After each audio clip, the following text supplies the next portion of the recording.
여러분, 나라비 쓰나미 이대로는 감당 못한다. 이 말은요, 윤석열 정부가 내년 예산을 짜면서 한 이야기입니다. 그래서 내년 예산 줄여야 되겠다 이거예요. 현금 살포하고 돈을 막 뿌리지 않고 말입니다. 쉽게 말하면 확장 재정을 하지 않고 긴축 재정으로 들어간다는 이야기입니다. 그래서 내년 예산을 굉장히 많이 줄인다 이렇게 이야기는 합니다. 얼마나 줄이느냐. 현재까지 나오는 이야기를 보면 말입니다. 올해 예산보다 올해 추경까지 다 포함 예산은 보다가 추경이 뭐 1차 추경 16조 9천억 원 했죠. 2차 추경은 62조 3천억 원을 냈습니다. 거기에 본 예산이 607조 7천억 원이에요. 예, 이 전체 예산에서 30조 이상을 줄이겠다 이렇게 이야기하고 있습니다. 30조 이상을. 와, 엄청나게 줄이죠. 엄청나게 줄입니다. 이걸 한번 보세요. 올해 본 예산 607조 7천억 하고요. 예, 1차 추가 경정 예산, 2차 추가 경정 예산 다 합치면 679조 5천억 원입니다. 679조 5천억 원이요. 이것을 640조대로 줄인다는 거예요. 30조 이상 줄인다는 이야기잖아요. 내년에요. 사실상 말입니다. 예, 이렇게 예산을 쪼그라들게 하는 것, 아마 이것은 전례 없는 일입니다. 일반적으로 말입니다. 국가 예산이라는 게 그렇습니다.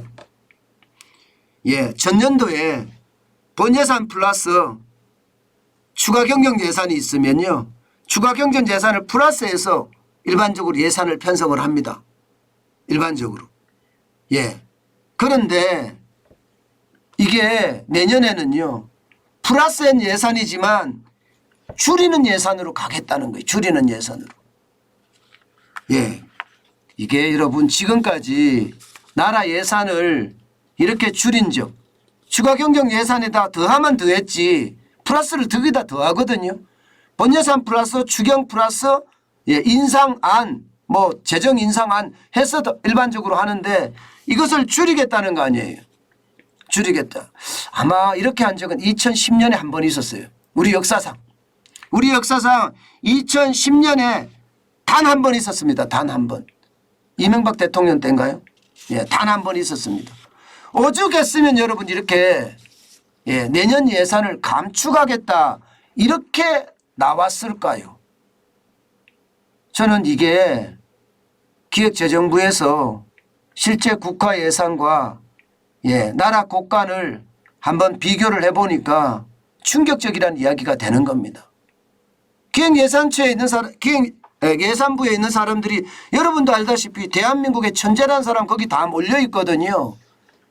그분들이 대한민국의 예산을 추계해 보건대 이대로 가면 나라가 감당 못한다 이런 이야기가 되는 거예요. 나라가 감당 못한다.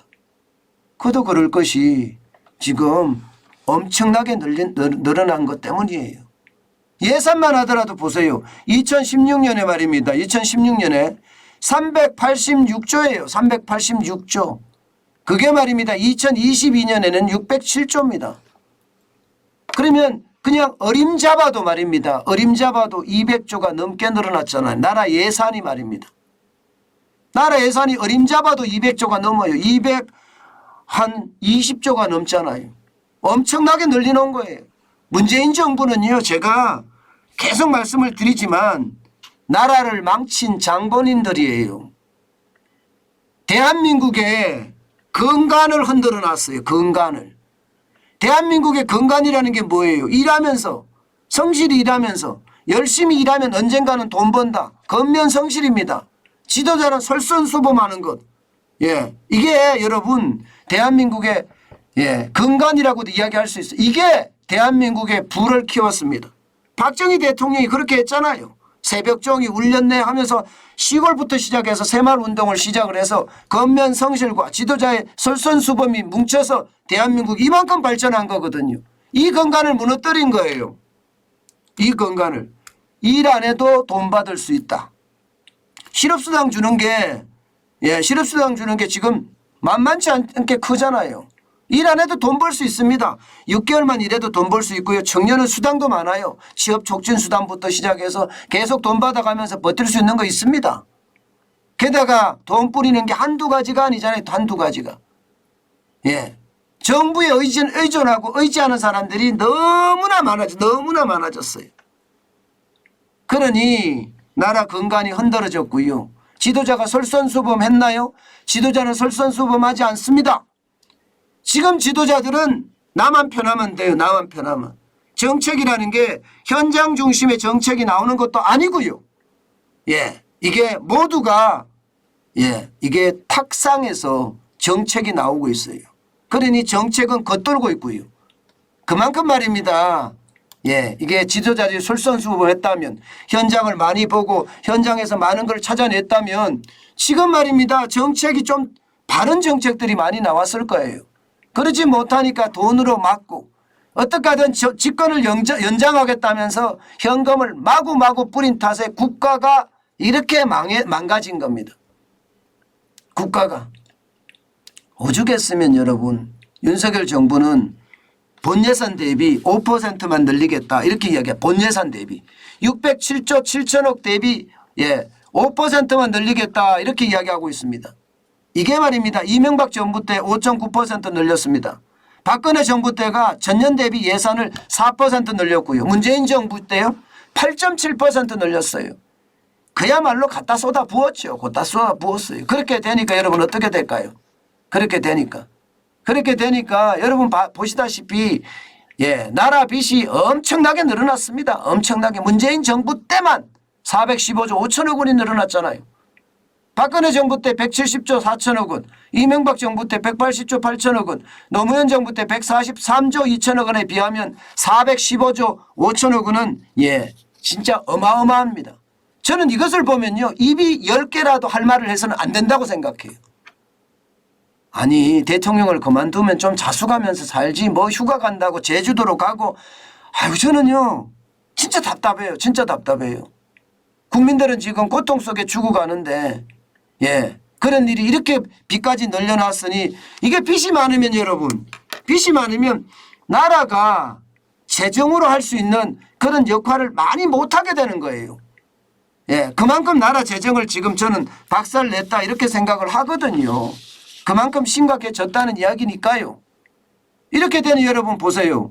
나라 빚이 지금 뭐 천정부지라고 이야기할 만큼 올라갔잖아요.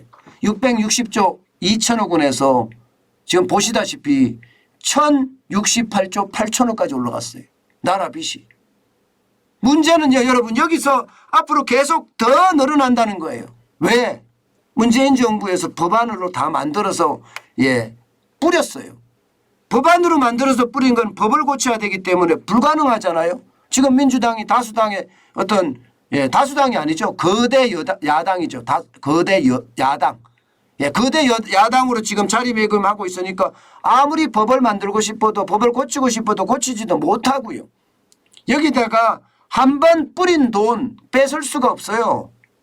뺏는 순간 표가 다 날아가기 때문에 이거는 할 수가 없는 일입니다. 그렇게 되면 여러분 앞으로 나라빚 감당될까요? 여러분 기획재정부에서 판단한 것은요 앞으로 나라빚이 감당이 안 된다고 지금 판단하는 겁니다.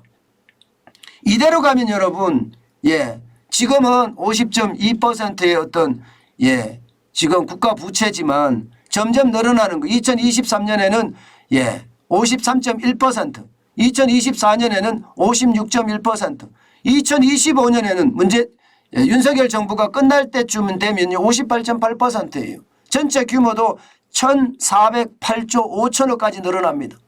1408조 5천억. 이렇게 됐을 때 여러분 나라 부채랑 연금 충당 부채랑 공기업 부채랑 그다음에 가계 부채 그리고 기업 부채 이게 다 합치면 어떻게 되겠습니까? 펑 하고 터지는 겁니다. 펑 하고. 여러분 일본 보셨죠? 일본은 여러분 이게 뭐 금리를 올리고 싶어도 나라 부채가 260%가 넘잖아요. 260%가 넘으니까 지금 일본은요 재정 정책을 쓸 수가 없습니다. 쓸 수가 없어요. 일본의 나라 부채가 268%니까 이게 부채가 많아지면 많아질수록 정부의 힘은 약해지고요. 모든 정책이 무력화되는 그런 악순환에 빠질 수도 있습니다. 모든 정책이 무력화된다. 이게 여러분 일본의 지금 경우예요. 정책이라면 뒤에 자금이 뒤따라 줘야 되잖아요. 그죠? 자금이 뒤따라 주지 못하는 정책은 사실상 의미가 없기 때문이에요.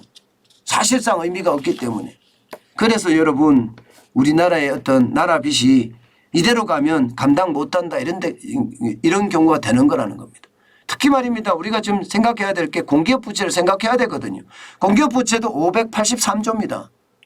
여기다 583조를 더하면 여러분 당장 말입니다. 당장 여기다 더하면요 583조를 더해 보세요.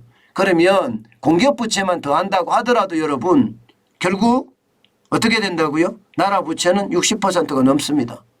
지금 당장 말입니다. 여기에다 연금 충당 부채를 넣으면 어떻게 될까요? 연금 충당 부채가 1000조가 넘는데 여러분 이게 정부는 그렇게 이야기합니다.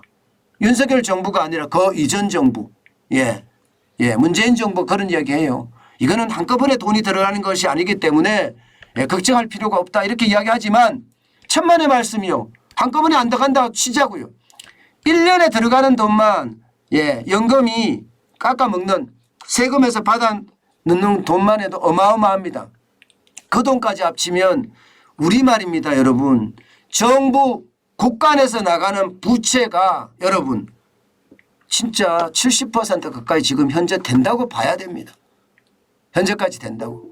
저도 그런 걸 지금 조사하고 뭔가 만들고 있는데요. 공부도 하고 분석도 하고 있는데요. 그게 아마 앞으로 우리 경제에 아주 큰 충격이 될 겁니다. 자금이 뒤따르지 못하는 정책이 나올 수가 있기 때문이에요. 그렇게 되면 나라의 정책이 다 이게 뭐라고 얘기해야 될까요? 시장에서 힘을 전혀 받지 못하는 무력화가 될 수밖에 없습니다. 통합재정수지만 하더라도 여러분 적자 보세요. 적자. 이게 통합재정수지는요 4대 연금을 포함한 거잖아요. 이게 여러분 홍남기 경제부총리가 이걸 주장해서 만들어냈는데 참 안타까워요. 왜냐고요?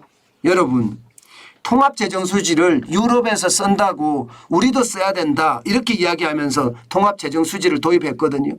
이게 여러분 알고 보면 진짜 국민을 속이는 아주 나쁜 행위입니다. 아주 나쁜 행위. 무슨 얘기냐고요? 우리는 4대 연금이 적립식이잖아요. 그죠? 적립식이 되니까 계속해서 연금이 국민연금도 늘어나고 건강보험도 늘어납니다. 계속 받잖아요. 그죠? 계속 받으니까. 그러면 늘어나서 어떻게 되겠습니까? 연금이 흑자가 계속 나다가 어느 순간에는 이게 들어오는 돈보다 나가는 돈이 더 많아지면 적자가 되겠죠. 우리나라는 이런 적립식이 일본도 적립식이고요. 그런데 유럽은요. 적립식이 아닙니다. 유럽은 그해 걷어서 그해 다 청산을 합니다. 그해 걷어서 그해 다 청산을 해요. 바로바로 현장에서 일어나. 그런데 이것을 말입니다. 유럽이 통합재정수지를 한다고 해서 우리도 통합재정수지를 한다. 아니 이 연금의 성격이 다른데요. 그러니까 이런 것도 말입니다. 국민을 속였어요. 국민을. 그런데 이런 걸 모르고 있으니까 진짜 답답하다는 거예요. 그러니까 모르고 있으니까. 윤석열 정부는 통합재정수지 이거 안 하고 한다고 하잖아요. 통합재정수지를 안 하고 말입니다. 관리재정수지를 선택한 관리재정수지가 실제거든요. 이게 4대 연금을 뺀 거거든요. 연금을 뺀 거예요. 통합재정수지가 여러분 2022년에도 55조 6천억 원 2025년감 72조 6천억까지 늘어납니다. 마이너스예요. 마이너스. 그러면 관리재정수지는 100조가 넘습니다. 매년 100조 이상 적자가 난다는 뜻이에요. 여러분 말이 매년 100조지. 여러분 100조 이상 적자가 나면 지금 대한민국의 국가 본예산의 6분의 1인데 6분의 1이 적자가 나면 나라가 성할 리가 있겠습니까? 나라는 계속 망가질 수밖에 없죠. 그러니 윤석열 정부의 기획재정부는 지금 이 예상을 해보니까 이대로 가다가는 망하겠거든요. 그래서 이대로는 감당 못해 하면서 지금 이 상황에 여러분도 알다시피 경제 위기라고 이야기하잖아요. 예, 소비가 줄어들고 수출이 적자가 나고 예, 금리는 계속 올라가고 물가는 폭등하고 난리예요. 이런데도 긴축 재정을 할 수밖에 없는 예, 그런 상황에 도달했다. 저는 그렇게 생각을 합니다. 어떻게 생각하면요. 예, 지금 같을 때 돈을 오히려 뿌려야 되는데 지금 뿌리지 못할 그런 위기까지 와 있다. 이런 생각을 하니까 우리 경제의 앞날, 우리 국가의 앞날, 대한민국 부채의 앞날이 참 걱정됩니다. 예, 진짜 많이 걱정이 됩니다.